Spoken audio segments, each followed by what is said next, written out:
نحمده ونصلي ونسلم على رسوله الكريم أما بعد فأعوذ بالله من الشيطان الرجيم بسم الله الرحمن الرحيم يا أيها الذين آمنوا كتب عليكم الصيام كما كتب على الذين من قبلكم لعلكم تتقون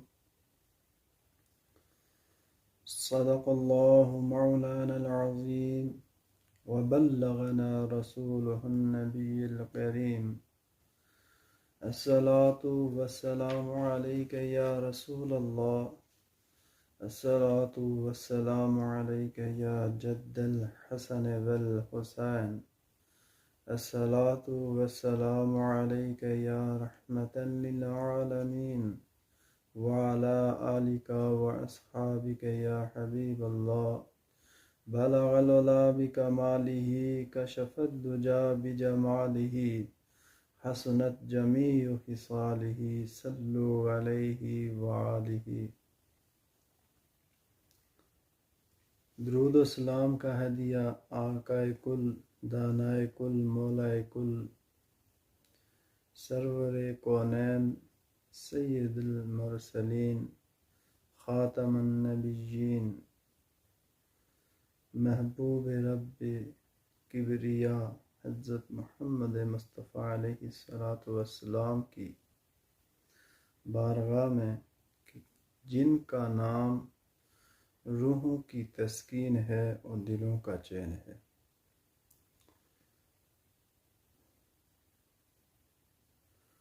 برادران اسلام، میں نے جو آیت کریمہ تلاوت کی ہے اس کا ترجمہ یہ ہے کہ اے ایمان والو، تم پر روزے فرض کیے گئے ہیں جیسے تم سے پہلوں پر فرض کیے گئے تھے تاکہ تم پرہیزگار بن جاؤ.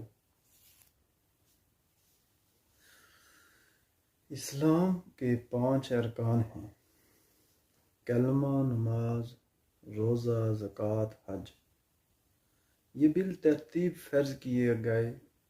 پہلے نماز فرض ہو چکی تھی، اب ایمان والوں پر روزے بھی فرض کر دیے گئے تاکہ روحانی پاکیزگی حاصل ہو.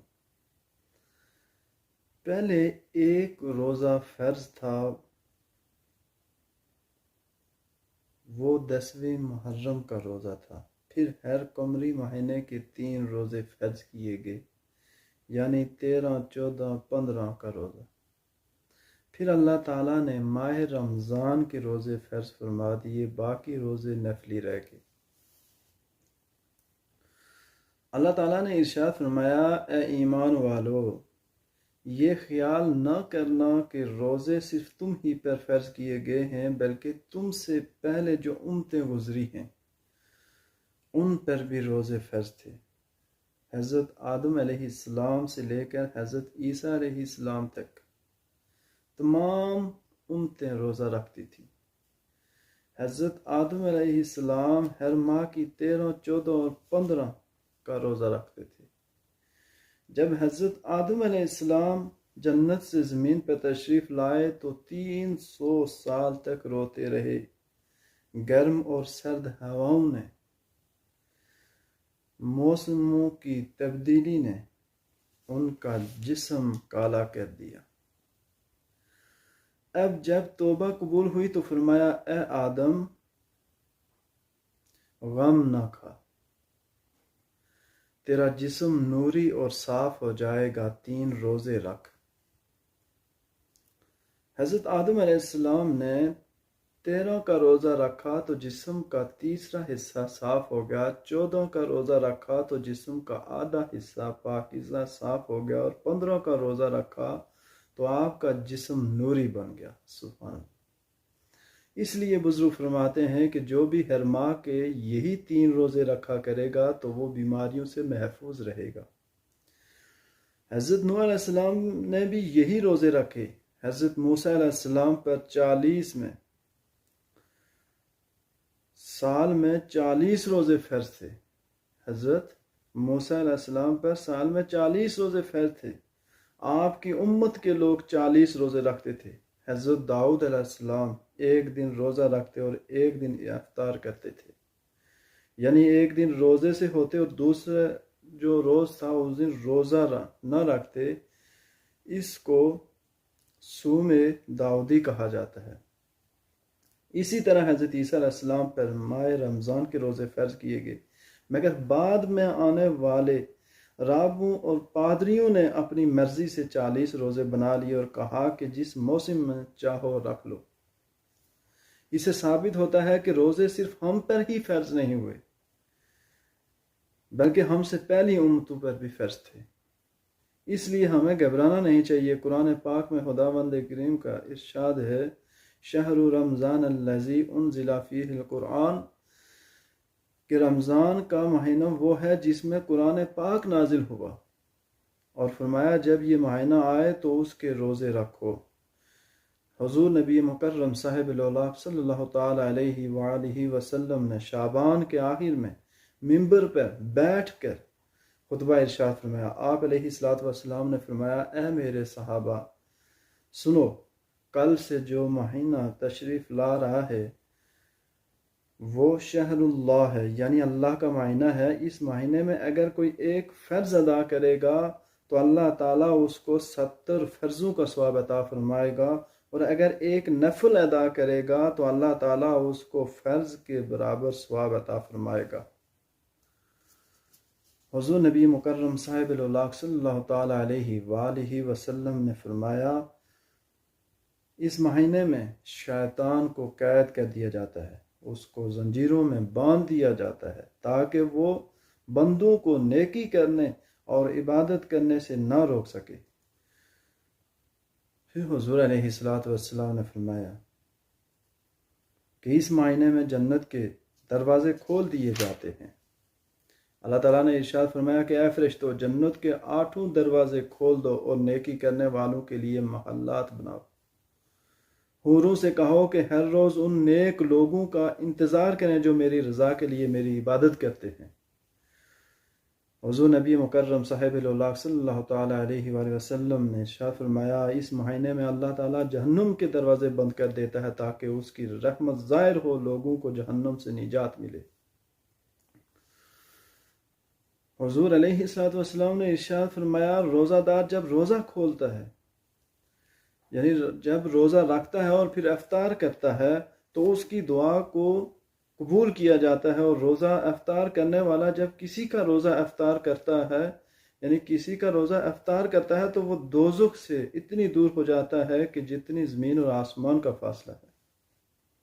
اور فرمایا، جس نے روزے دار کو پیٹ بھر کے کھانا کھلایا، قیامت کے روز میں اسے اس وقت حوض کوثر سے جام پلاؤں گا جب وہ پیاسا ہوگا، وہ کبھی بھوکا نہ رہے گا۔ حضور نبی مکرم صاحب الاولیاء صلی اللہ تعالی علیہ وآلہ وسلم نے ارشاد فرمایا، ہر عبادت کا ثواب اللہ تعالیٰ نے مقرر فرما دیا ہے، مگر روزے کی جزا کے بارے میں ارشاد ہے، الصوم لی وانا اجزی بہ، یعنی روزہ میرے لیے ہے اور میں ہی اس کی جزا دوں گا۔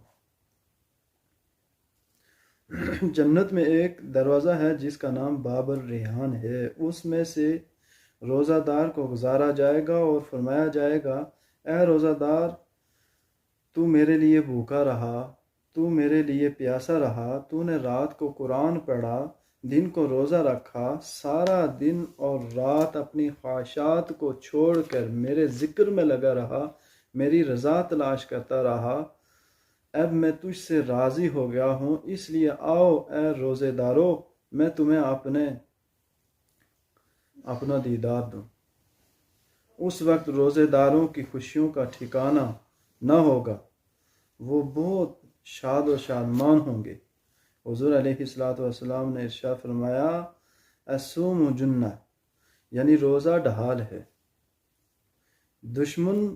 ڈھال پر دشمن کا وار روکا جاتا ہے، مگر روزہ دار کے لیے یہ ڈھال ہے شیطان سے، یہ ڈھال ہے گناہوں سے، یہ ڈھال ہے برائیوں سے، یعنی روزہ دار ہر گناہ سے، ہر برائی سے بچا رہتا ہے اور شیطان بھی اس کے قریب نہیں جاتا۔ حضور علیہ الصلوۃ والسلام نے ارشاد فرمایا اس مہینے کا اول رحمت ہے، شہر اولہ رحمہ، یعنی اس مہینے کے پہلے 10 دنوں میں اللہ تعالیٰ کی رحمت نازل ہوتی ہے اور یہ گناہ گار سے پکار پکار کر کہتی ہے کہ آؤ توبہ کر لو اور میری رحمتوں کے سائے میں بیٹھ جاؤ۔ اللہ تعالیٰ کی ایسی رحمتیں نازل ہوتی ہیں کہ جس کا شمار کرنا انسان کی عقل سے دور ہے۔ حضور علیہ الصلوۃ والسلام نے ارشاد فرمایا ماہ رمضان کا درمیانہ حصہ بخشش کا ہے، ہر کوئی چاہتا ہے کہ اس کی بخشش ہو جائے اور وہ جنت میں داخل ہو جائے۔ فرمایا اے بخشش چاہنے والو، ماہ رمضان کے جو 11 سے 20 تک کے ایام ہیں ان میں خداوند کریم کی بخشش آوازیں دے دے کر گناہوں کو معاف کرتی ہے کہ آؤ خداوند کریم کے حضور سجدہ ریز ہو کر مغفرت کے حقدار بن جاؤ۔ پھر فرمایا یعنی ماہ رمضان کے آخر عشرہ اور دوزخ سے آزادی کا ہے، جو آخری عشرہ ہے وہ دوزخ سے آزادی کا ہے۔ کون ہوگا جو دوزخ میں جانا پسند کرے گا؟